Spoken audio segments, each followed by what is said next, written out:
성경을 읽을 때에 세 가지 접근 방법이 우리를 매우 유익하게 만듭니다.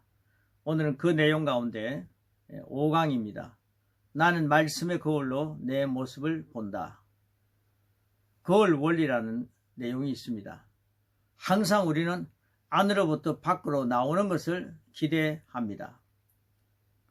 밖에 있는 것을 제어하려고 하지 않습니다. 그리스도인 안에는 예수 그리스도 안에서 거듭날 때 받은 아름다운 보물들이 참으로 많이 있기 때문에 우리 안에 무엇이 있는지를 잘 인식하고 들여다보고 말함으로써 그것이 자연스럽게 밖으로 나타나게 하면 되는 것입니다. 그리스도인은 참 우리 안에 보물이 너무 많이 있다는 거죠. 질그릇 속에 보물이 있다. 그것이 그리스도인들의 모습입니다. 그래서 이 내용을 우리가 말하는 거울 원리로 적용하는 것입니다. 고린도후서 3장 18절에 보면 이런 말씀이 나옵니다.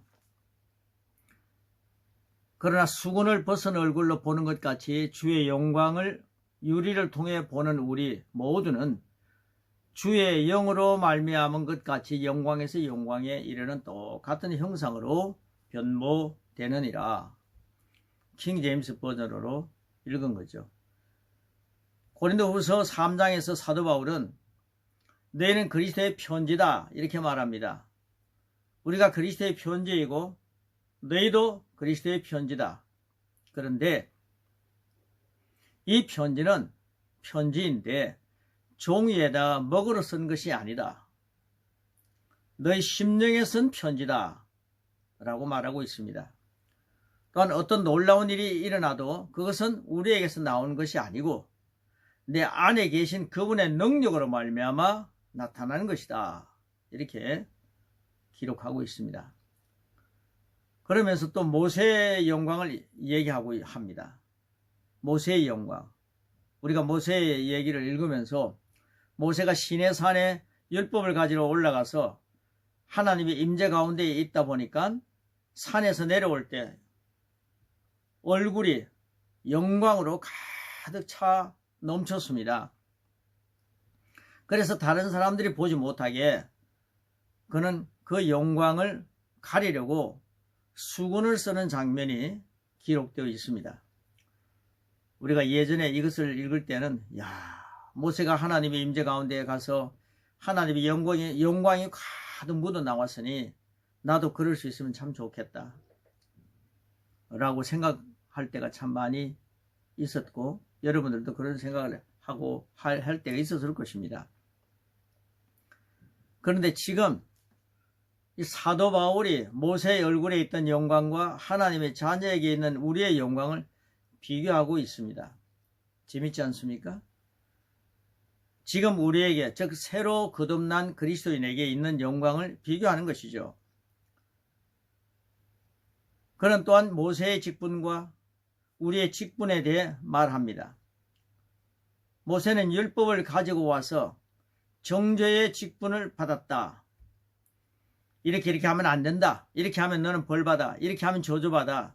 이렇게 하면 너는 아플 수밖에 없어. 라고 하면서 정죄하는 직분을 가지고 있었습니다. 그런데 우리는 영광의 직분을 받았다. 이렇게 말하면서 모세의 직분과 우리의 직분을 비교하고 있습니다.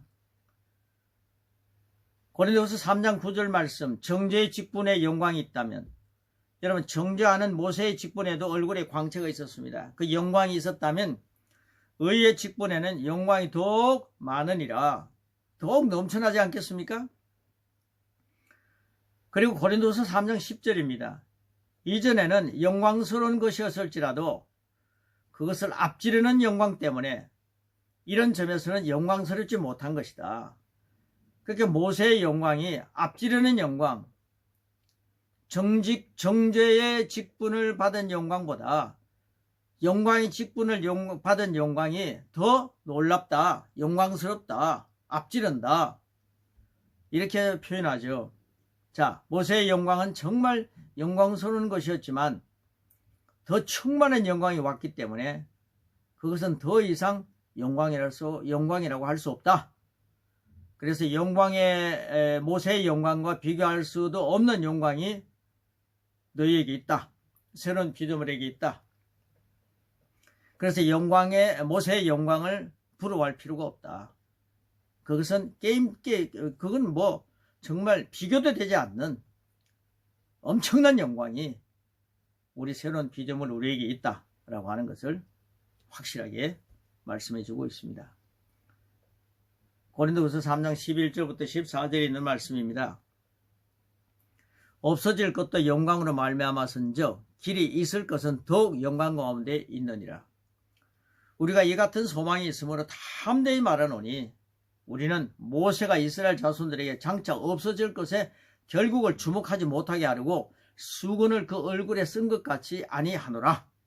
그러나 그들의 마음이 완고하여 오늘까지도 구약을 읽을 때에 그 수건이 벗겨지지 아니하고 있으니 그 수건은 그리스도 안에서 없어질 것이다. 없어지는 영광이다 라고 말씀하고 있습니다. 그렇지만 주께로 돌아서면 그 수건은 벗겨지리라.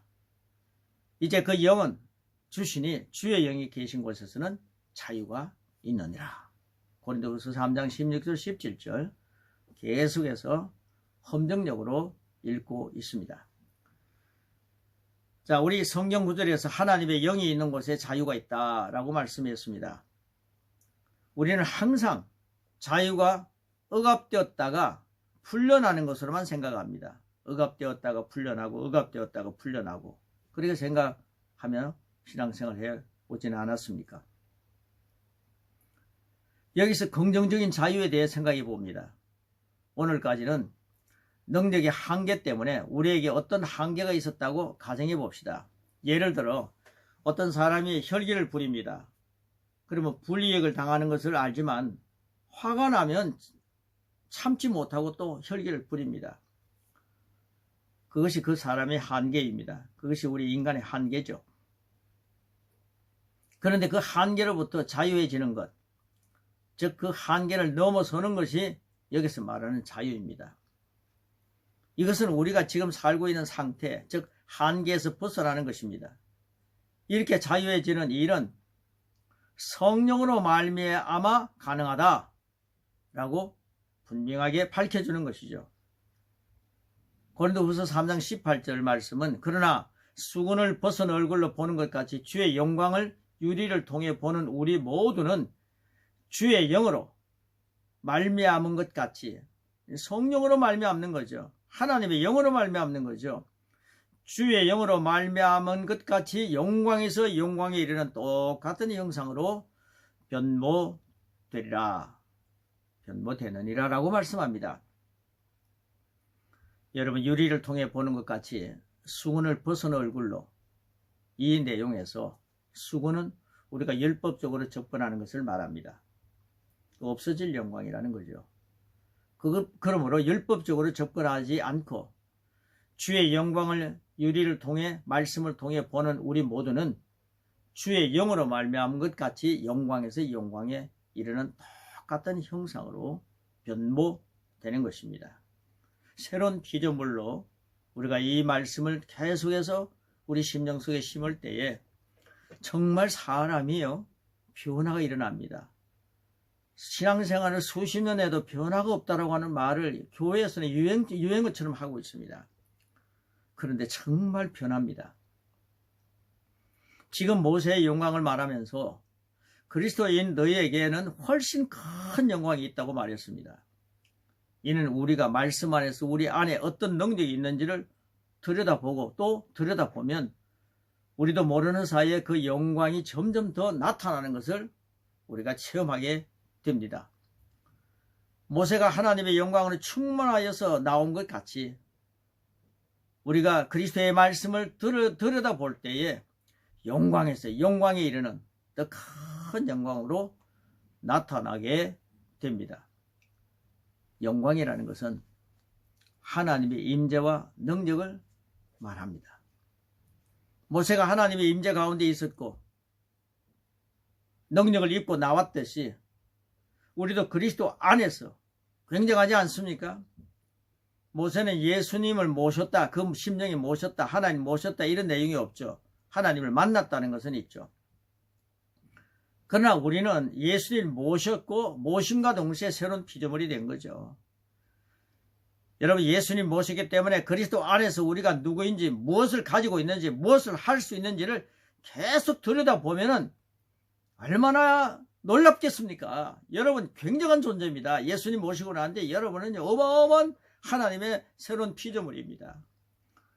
성령님의 역사로 말미암아 그 영광의 능력이 증가하고 우리 심령 속에서 그 영광의 능력이 증가하고 한계를 벗어나는 일들이 계속 일어나게 됩니다. 그래서 정말 인간이라고 하는 차원의 삶이 아니라 그리스도라고 하는 차원의 삶을 살아가면서 하나님이 기뻐하시는 일을 사도 바울은 펼쳤고, 오늘 우리도 그리스도로 사는 삶을 살면서 내가 산 것 아니라 내 안에 그리스도가 살아계신다. 그리스도와 함께 동력하면서 하나님 기뻐하시는 일을 펼쳐나가는 것입니다. 성령님께서 역사하셔서 한 단계의 영광이 다음 단계의 영광으로, 이 단계의 능력에서 다음 단계의 능력으로 전진하는 것이 바로 우리들의 주님 모시고 사는 우리들의 모습인 것입니다. 예를 들면 어떤 죄에 늘 넘어지는 사람이 있는데 자기가 나는 예수님 때문에, 예수님이 내 십자가에 달려 들어가실 때 내 죄를 다 가져가셨고 내 죄는 이미 다 청산됐는데 왜 내가 자꾸만 죄를 지을까? 왜 죄에 넘어질까? 그런 사람이 있습니다. 그럴 때 자기 자신이 나는 의인이라는 것을 계속 바라보고, 예수님 부활하실 때 나 예수님 믿음으로 예수님 부활하실 때 나를 의롭게 하셨다. 그 예수님이 나를 의롭게 하신 그 의가 성경에 보면 하나님의 의라고 그랬거든요. 하나님의 의를 나는 갖고 있구나. 그걸 나는 의인이다. 예수님 때문에 의롭게 되었구나. 라고 하면서 그걸 선포하고 계속 그 말씀을 들여다보고, 그리고 계속 들여다보니까 어느 날 더 이상 죄를 짓지 않는 사람으로 나타나는 것입니다. 이것을 저는 놀랍게도 저 남아프리카에 가가지고 그렇게 살아가는 젊은이들의 모습을 볼 수가 있었습니다. 죄의식에서 사는 사람들은 항상 다람쥐 채받기의 신앙생활을 하는 거죠. 죄인입니다.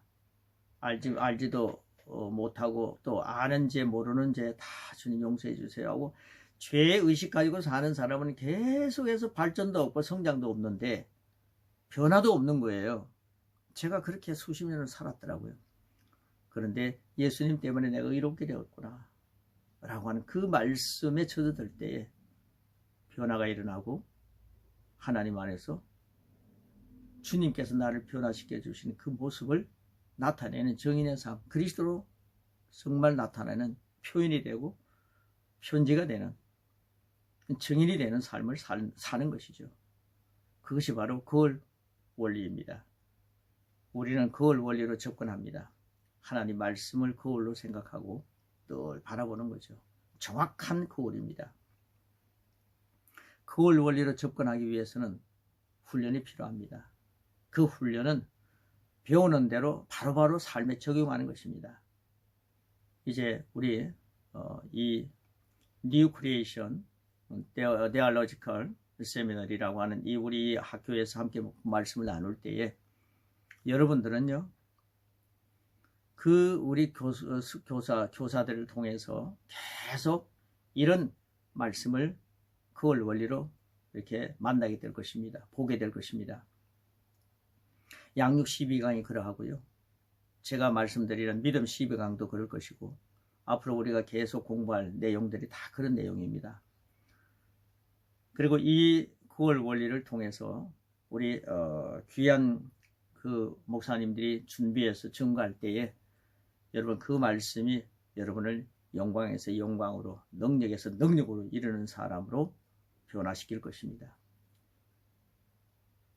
오늘 어떤 말씀을 배웠다면 정말 그 말씀이 그런가? 성경을 확인해보고 자신을 그 말씀에 적용시켜 보는 것이죠.